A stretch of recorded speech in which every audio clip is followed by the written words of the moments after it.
In a kingdom built on oil money and desert palaces, divorce is a calculated exit strategy worth millions, played out behind closed doors. This is Saudi Arabia's ultra-wealthy divorce world. Ancient religious laws still hold power, but modern courtrooms are where the real wars happen. Husbands can end marriages with a few words under Islamic tradition. From the Juffali family's jaw-dropping settlements to watching old traditions wrestle with new money, these stories go beyond typical relationship drama. Palatial estates in Jeddah, a former church in Knightsbridge that sold for £41 million, Beverly Hills properties and divorce checks big enough to run small governments. This series digs into Saudi Arabia's most shocking divorces, cases where basic living expenses somehow include private aircraft, wardrobes that cost more than houses, and bodyguard teams fit for royalty. Get ready because in this league, the attorneys need their own legal teams just to keep up. Sheikh Walid Juffali and Christina Estrada.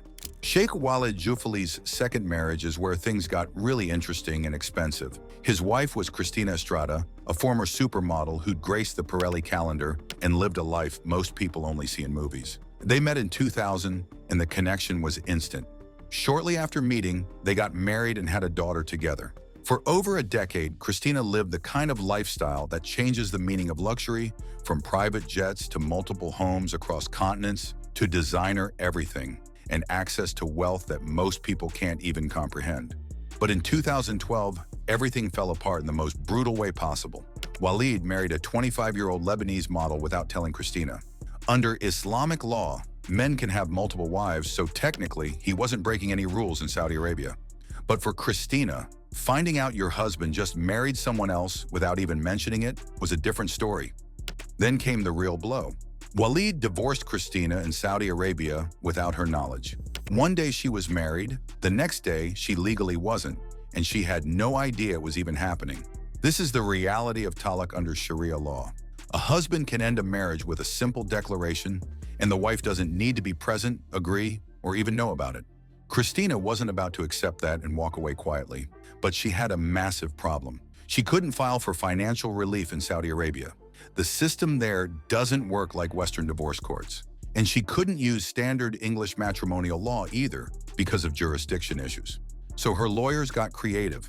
They applied under a special section of UK law that allows claims when someone has sufficient connection to Britain, even if the marriage didn't happen there. This opened the door for Christina to fight back, and fight back she did.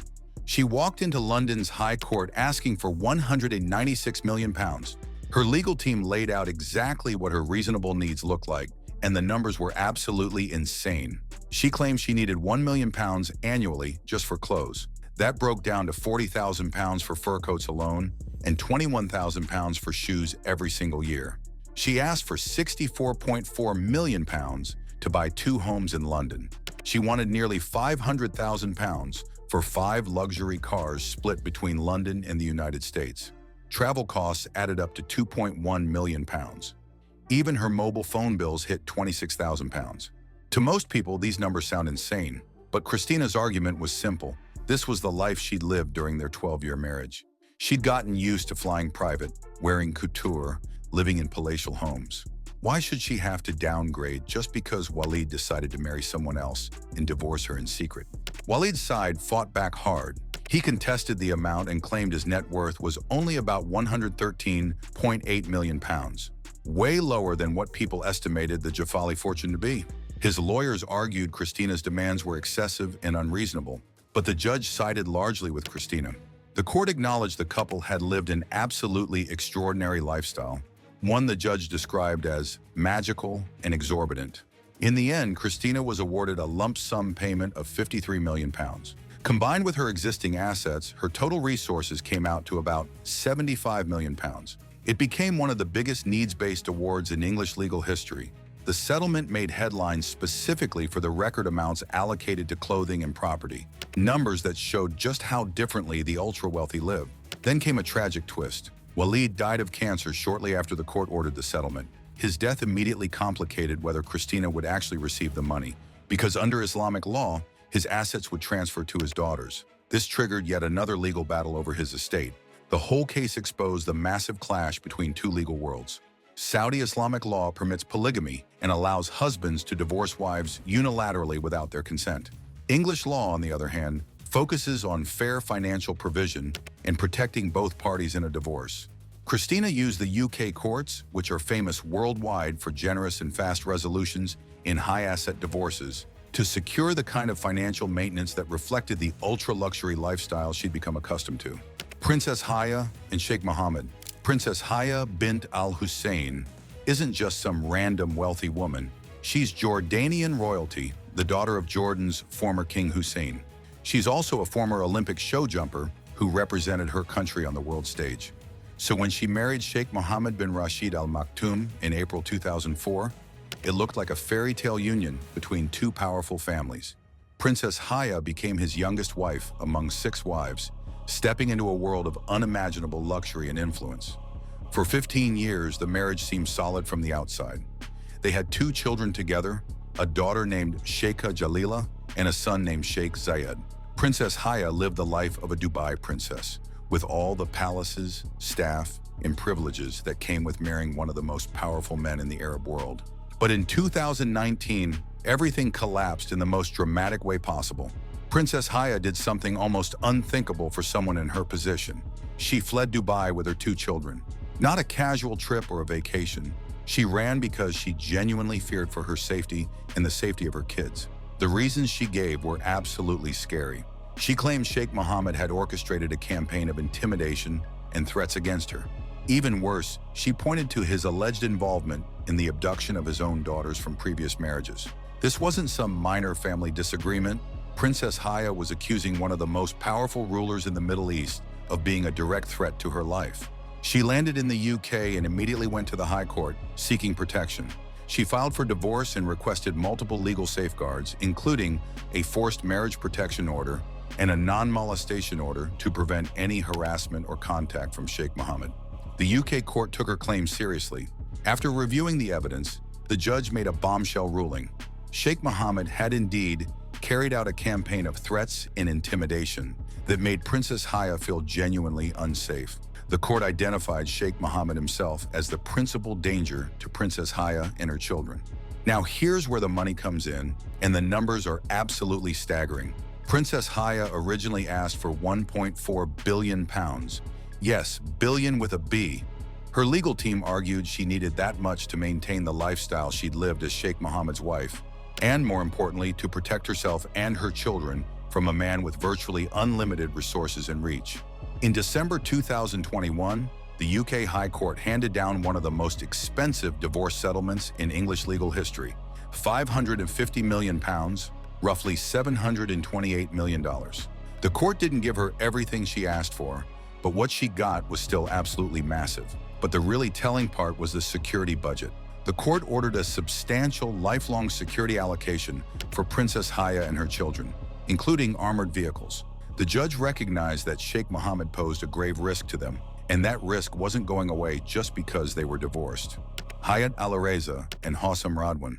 Not every Saudi divorce involves fleeing countries or fearing for your life. Sometimes the drama is quieter but just as messy, especially when the real fight isn't about the marriage, but about whose family has more money. Hayat Al-Reza is the daughter of Saudi industrialist Youssef Al-Reza, which means she was born into serious wealth. In 1999, she married Hossam Radwan, a banker.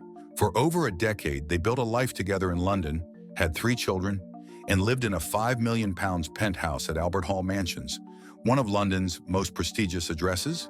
They even had an adjacent apartment just for overflow space, because apparently one luxury penthouse wasn't quite enough. But by 2013, the marriage was falling apart.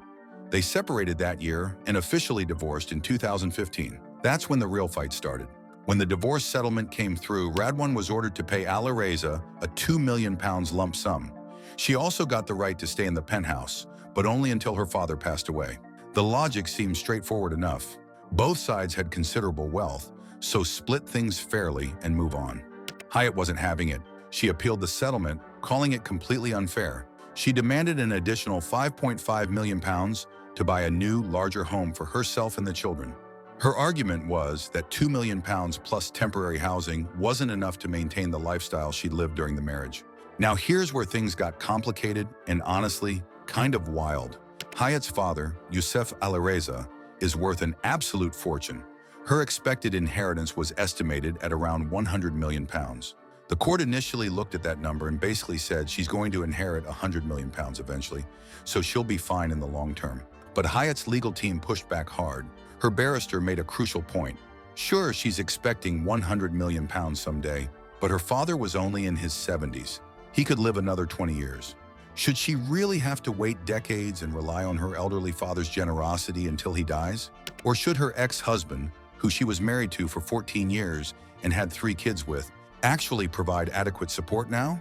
Radwan's argument boiled down to, why should I pay more when her father is already bankrolling her entire life and giving her access to properties worth more than most people will earn in multiple lifetimes? It's hard to have sympathy for either side when you're talking about people fighting over whether £2 million plus a £20 million house is enough, or if they need an extra £5.5 million on top. But legally, the case raised genuinely interesting questions. The court ultimately had to balance competing principles. On one hand, Hyatt did have access to extraordinary family wealth. On the other hand, she shouldn't have to be financially dependent on her aging father just because her ex-husband didn't want to pay more. Al-Walid bin Talal al-Saud. Al-Walid bin Talal al-Saud is one of those names that carries weight before you even finish saying it. He's Saudi royalty, one of the richest men in the Middle East, and the kind of businessman who casually owns major stakes in global hospitality brands, real estate empires, and investment companies worth billions. He's been married 4 times, and unlike the other divorces in this series, his splits didn't become international legal spectacles. Instead, they happened behind closed doors with minimal public drama. His first marriage was to his cousin, Dalal bin Saud, daughter of the late King Saud. They got married back in the 1970s, had 2 children together, and divorced in December 1994. Marrying within the royal family is common in Saudi Arabia. It keeps wealth and power concentrated within specific bloodlines. The marriage lasted roughly 2 decades before ending, but the details of their split remain private. In 1996, Al-Walid married Iman Sudairi. This one didn't last long at all, about a year, maybe less.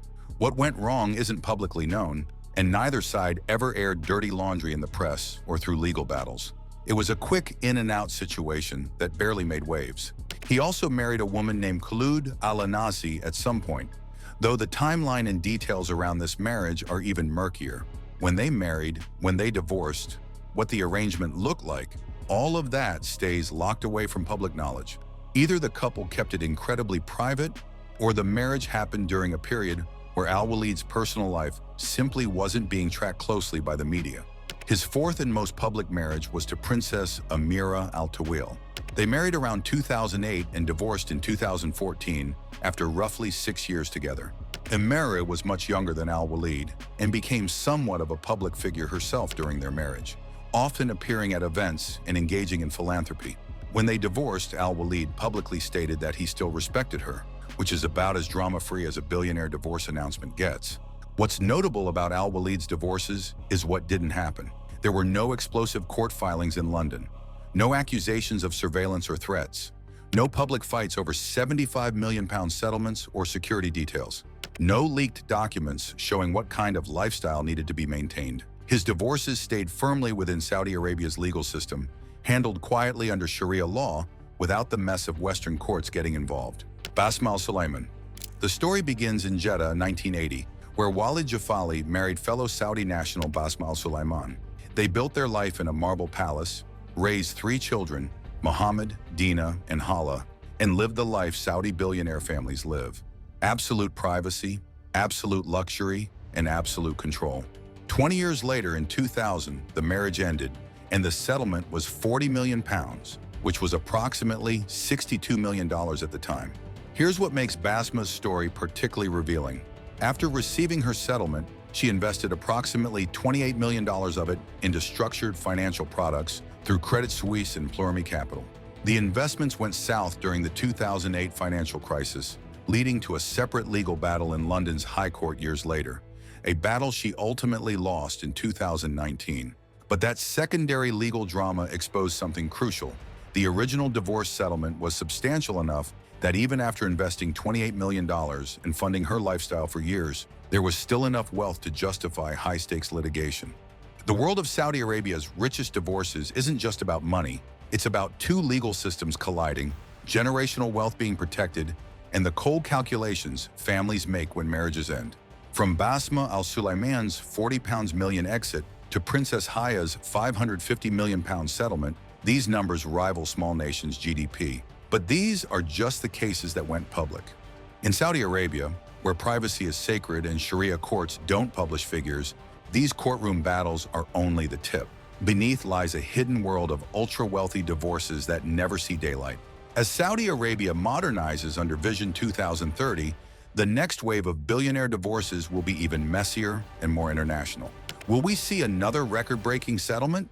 Absolutely. And the real question is whether we'll even hear about it when it happens.